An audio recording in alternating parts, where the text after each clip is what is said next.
Hello friends, automobile manufacturing technology, जिसमें आज हम नया चैप्टर 4 चैप्टर हमारा स्टार्ट करेंगे, जिसका नाम है metal joining process.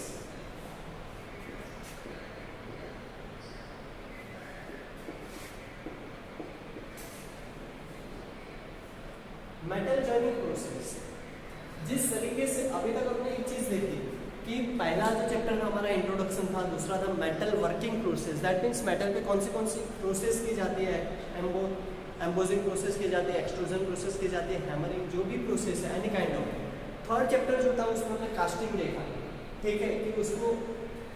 Recrystallisation temperature के भी ऊपर ले जाते हैं, जिसकी बदौलत वो एक पूरे लिक्विड स्टेट में आ जाता है। और लिक्विड स्टेट में आ जाने के बाद उसको एक ऐसे डिज़ायर से कि जो हमको कोई फोर्जिंग या ऐसे प्रोसेस से बनाना थोड़ा प्रॉब्लमेटिक रहता है, तो ऐसे जो मटेरियल्स होते हैं और ऐसे जो वर्कपीस होते हैं उसको हम कास्टिंग करके बनाते हैं। लेकिन अब जिस तरीके से हम बात करें cylinder head and cylinder block, ठीक है, अब आपको पता होगा कि जो हेड है और जो ब्लॉक है ये दोनों एक दूसरे से जब कनेक्ट होते हैं तो उसको कुछ इस तरीके से कनेक्ट किया जाता है, जिसको हम बोलते हैं नट एंड बोल्ट। ओके, हाँ, उसको कोई हेड और ब्लॉक यहाँ पे दोनों को कोई यूनिपीस, यानी कि हाँ एक पीस में बहुत सारे बनाए जाते हैं, लेकिन ज्यादातर यहाँ पे क्या है कि हेड एंड ब्लॉक जो है आपने देखा होगा दोनों को क्या इंडिपेंडेंट बनाया जाता है। अब दोनों को किससे, नट एंड बोल्ट, या तो फिर जो ब्लॉक जो होता है सिलेंडर ब्लॉक, हेड का जो बोल्ट होते हैं उससे उसको कनेक्ट किया जाता है। यानी कि यहाँ पे एक ये मेटल है, एक ये मेटल बॉडी है, ठीक है, तो ये दोनों मेटल बॉडी को जब कनेक्ट करना है तो हमको जो कनेक्ट करना है तो हम किससे कर रहे हैं, यहाँ पे बोल्ट से कर रहे हैं, वो ऐसी बॉडी जिसको हम स्क्रू से कर रहे हैं, ठीक है। तो अब यहाँ क्या हो रहा है कि ये जो स्क्रू है, बोल्ट है, ये कुछ ऐसी बॉडी जिसको हम दोबारा डिसअसेंबल कर सकते हैं, और वो भी विदाउट एनी डैमेज, कोई भी एलिमेंट्स को डैमेज किए बिना हम उसको डिसअसेंबल कर सकते हैं। जिस तरीके से आप इंजन पूरी डिसअसेंबली करते हो, ठीक है, इंजन ओवरऑल करते हो, या तो व्हीकल के बहुत सारे ऐसे पार्ट्स जिसमें वहाँ पे स्क्रूज, बोल्ट्स, ठीक है, वो सब एलिमेंट्स लगाए हो, तो उसको डिसअसेंबल कर सकते हो और वापस उसको असेंबल कर सकते हो। तो वो जो भी असेंबली है जिसको हम ऐसा कहते हैं टेम्पररी जॉइंट।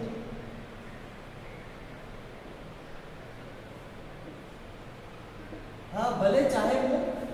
कंटिन्यूअस, यानी कि जब तक हम उसको खोलेंगे नहीं तब तक तो वो परमानेंट जॉइंट की तरीके से ही है, लेकिन इन आवर फॉर्मेशन वो एक तरीके से ऐसा जॉइंट है जिसको हम डिसअसेंबल कर सकते हैं। लेकिन वो जब डिसअसेंबल हो रहा है तो वो जो मेटल बॉडी है उसको विदाउट एनी डैमेज, यानी कि कोई भी तरीके का डैमेज नहीं होना चाहिए, ये उसकी प्राइम रिक्वायरमेंट है हमारी। दूसरी बात, जिस तरीके से एक मेटल बॉडी है इस तरीके से, अब यहाँ से क्या है कि जिस तरीके से हमको बेंचेस बनानी है, यानी काइंड ऑफ चैसी बनानी है, तो चैसी बनानी है तो उसमें हमको पता है कि चैसी बनाने के लिए हमको जो सेगमेंट्स चाहिए, तो चैसी बनाने के लिए हमको जो सेक्शंस, जो आई सेक्शन है, सी सेक्शन है,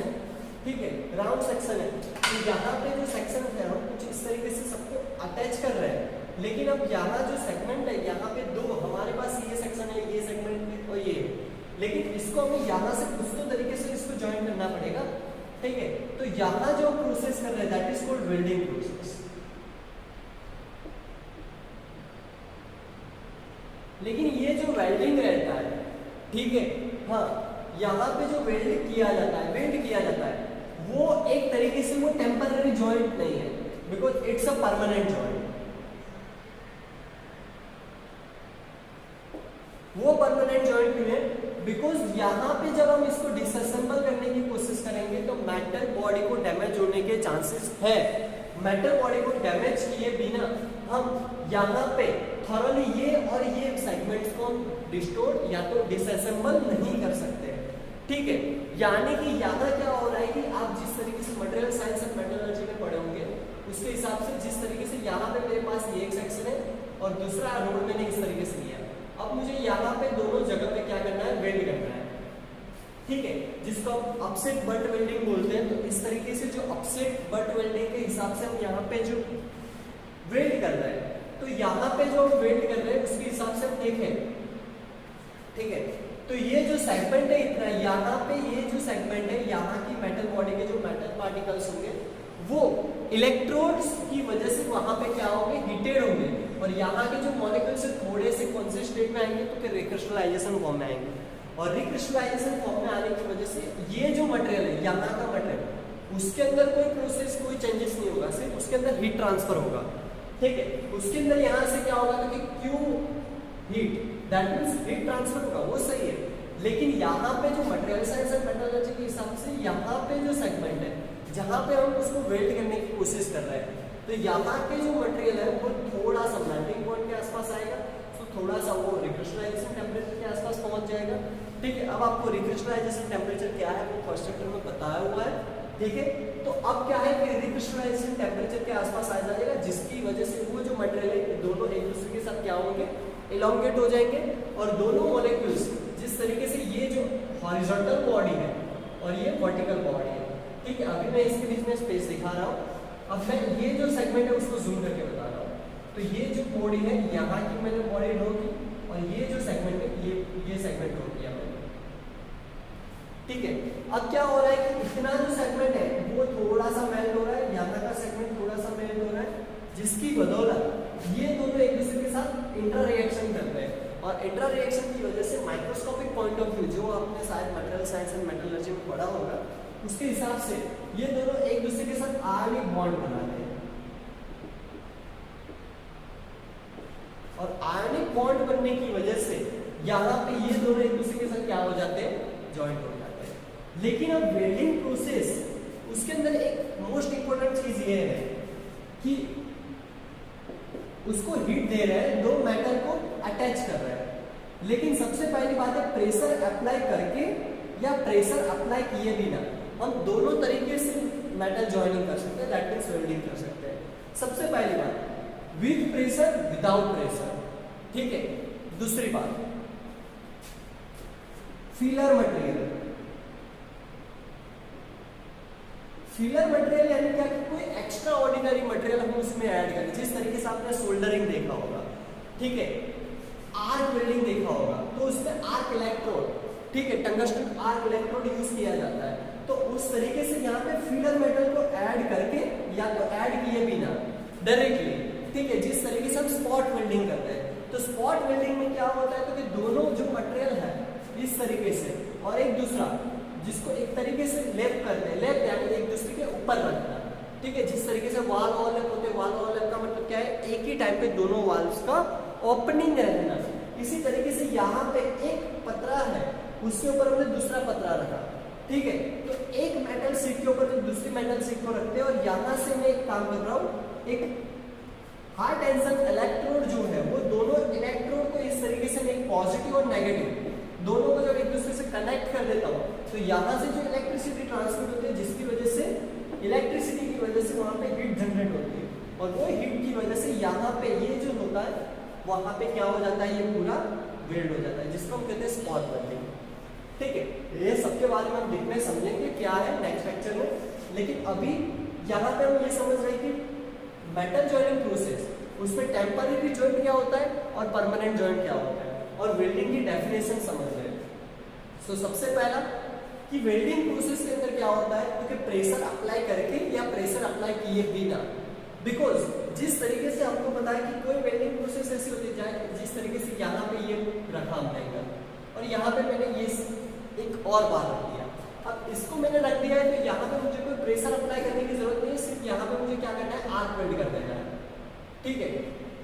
जिसको हम बट वेल्डिंग कहते हैं, जिसको हम क्या कहते हैं, बट वेल्डिंग कहते हैं। तो यहाँ पे जो बट वेल्ड हो रहा है 90 डिग्री पे,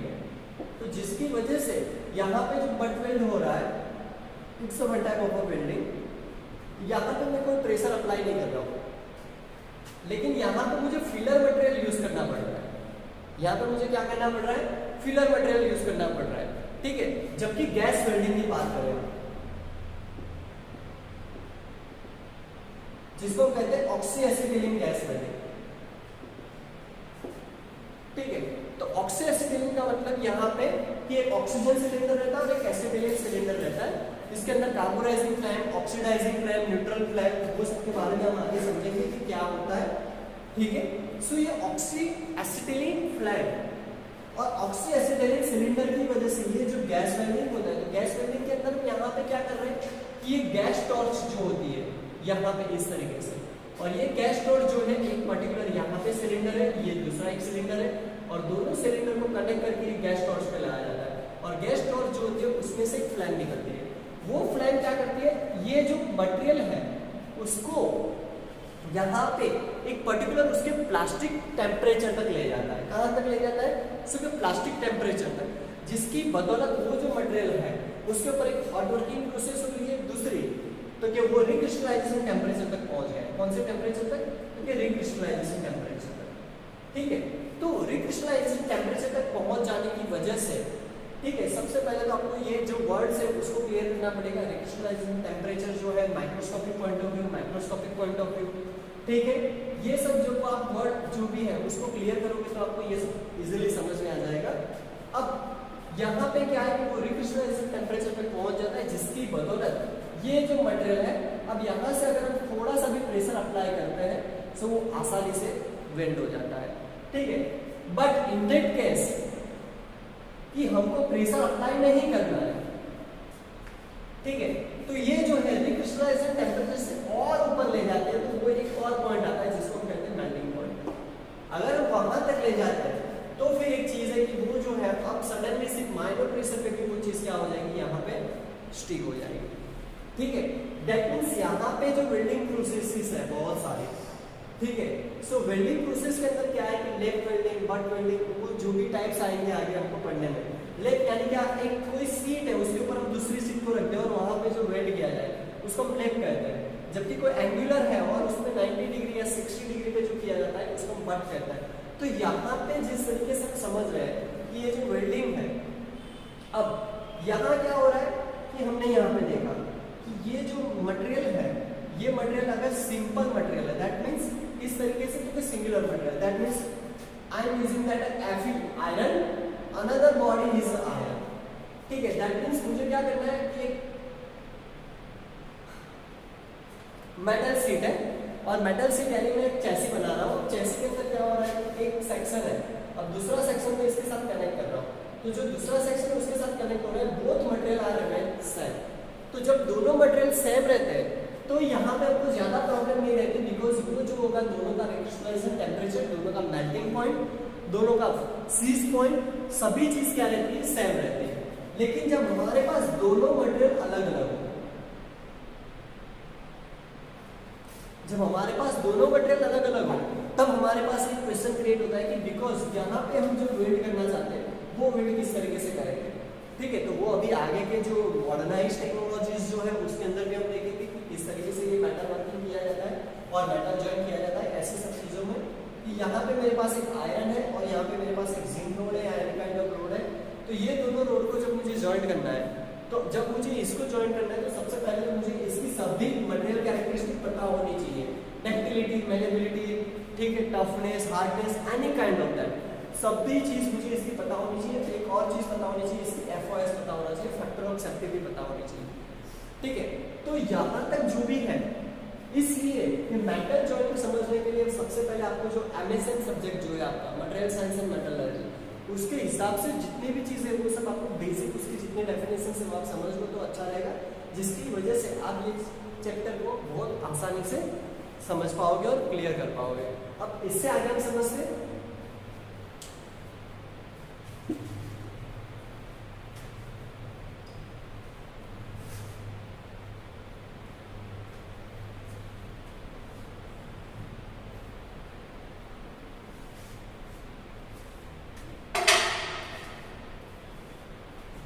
जिस तरीके के हम एक और चीज समझते हैं,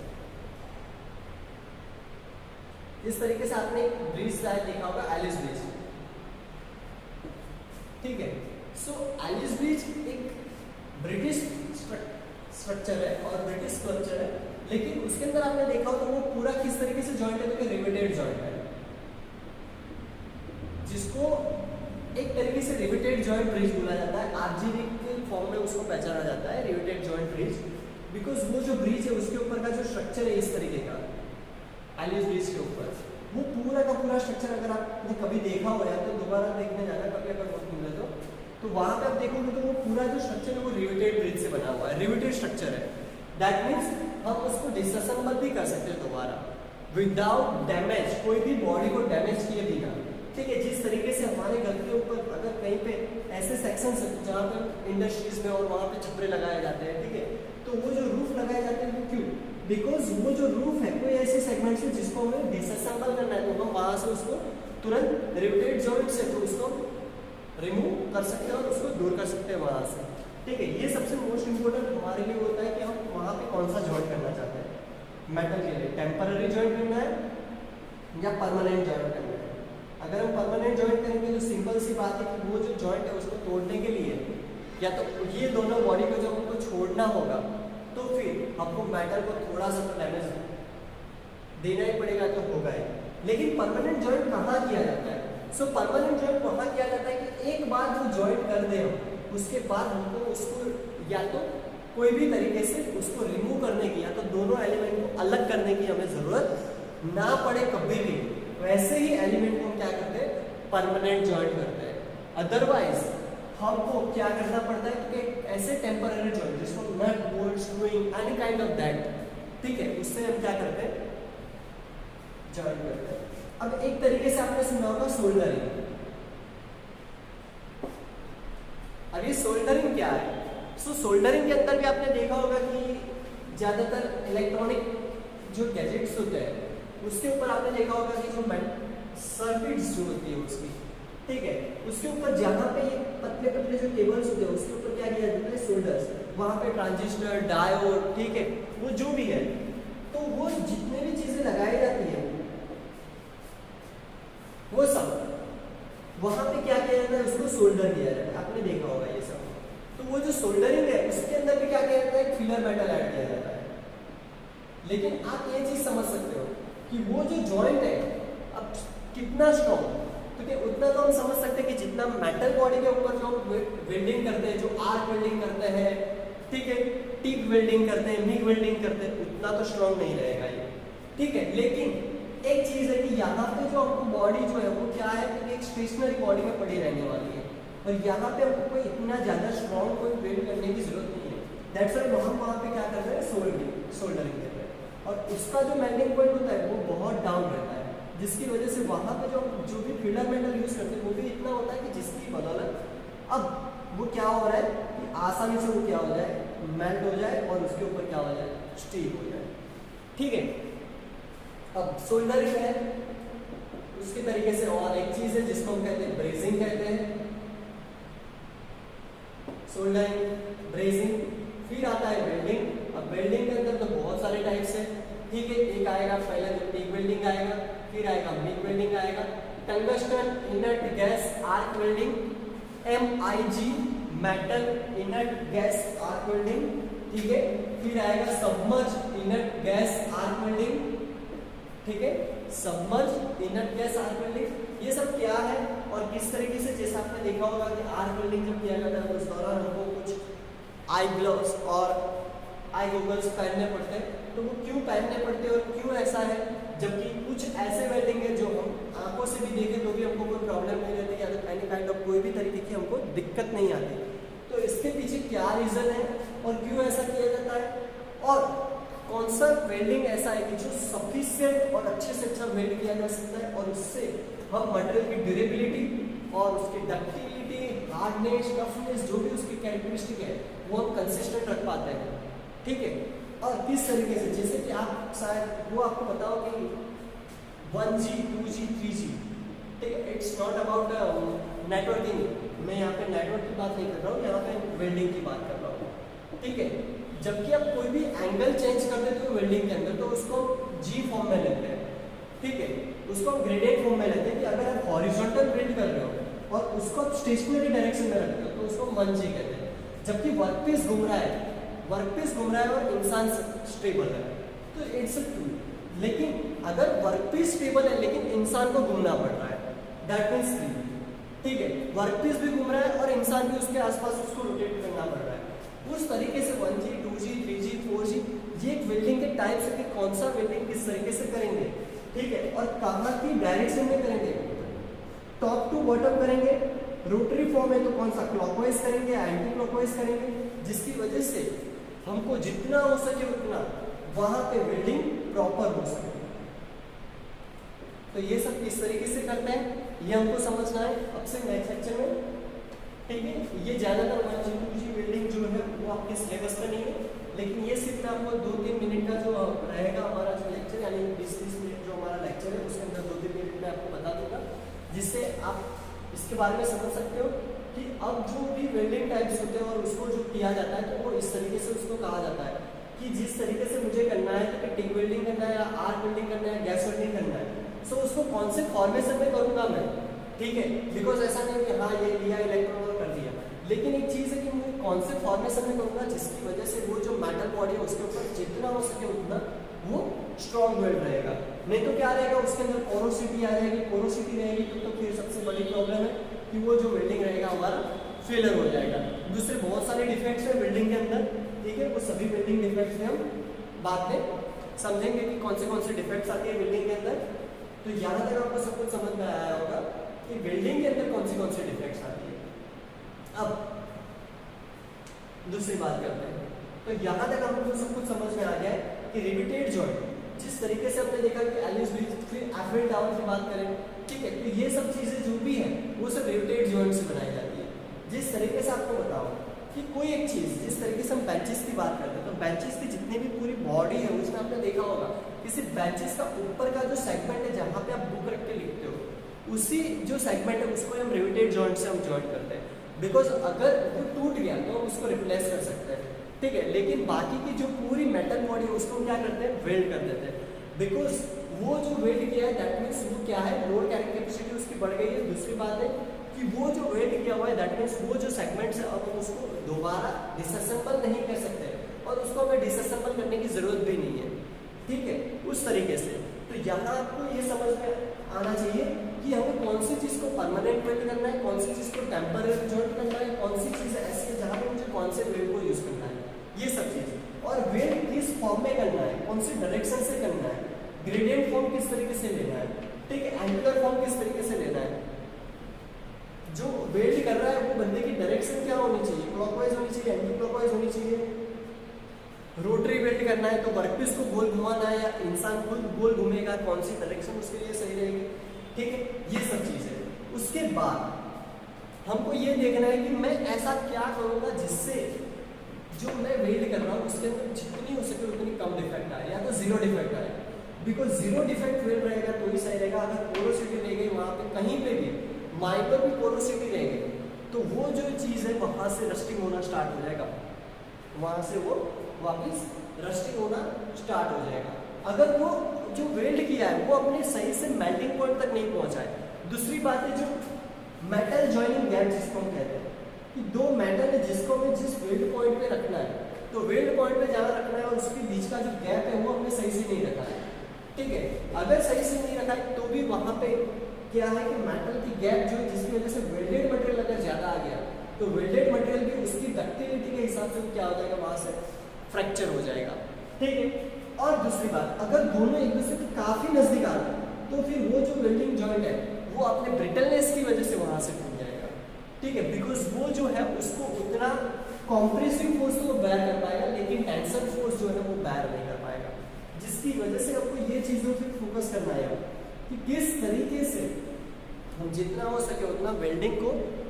सबसे स्ट्रॉन्ग बना सकते हैं। और रिवेटेड जॉइंट जो है तो रिवेटेड जॉइंट है या नट बोल्ट है, any kind of temporary joints है, तो उसको हम किस तरीके से जितना हो सके उतना सफिशिएंट जॉइंट डेवलप कर सकते हैं। जिस तरीके से आपको एक चीज़ बताओगे जिसे हम कहते हैं कैसल या तो कैसल है, ठीक है। कैसल नट कुछ इस तरीके से होता है, आपने देखा होगा,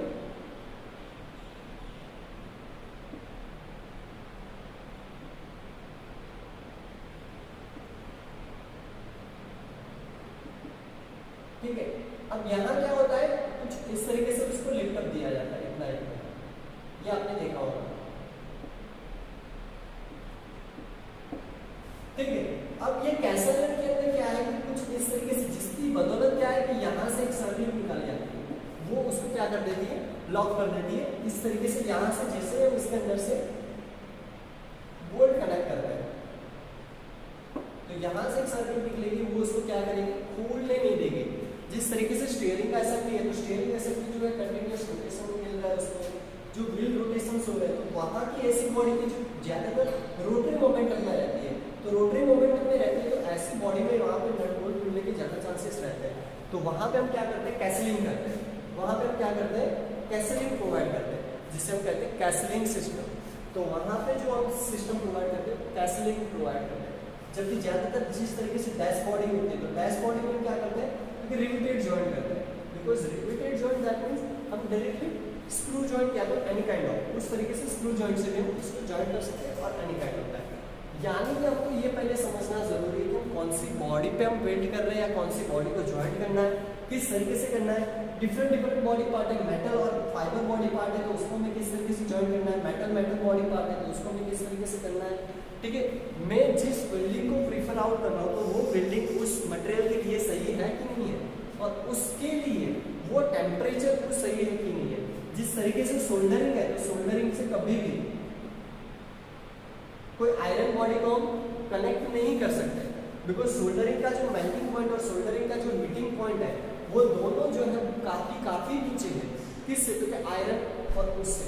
ठीक है, जिसकी बदौलत हम सोल्डरिंग कभी वहाँ यूज नहीं कर सकते। जबकि आर्क वेल्डिंग जो है हम कभी सोल्डरिंग मटेरियल यानी कि जो सर्किट मटेरियल्स होते हैं वहाँ पे हम यूज नहीं कर सकते। दैट मीन्स अब हमको ये समझना जरूरी है, अब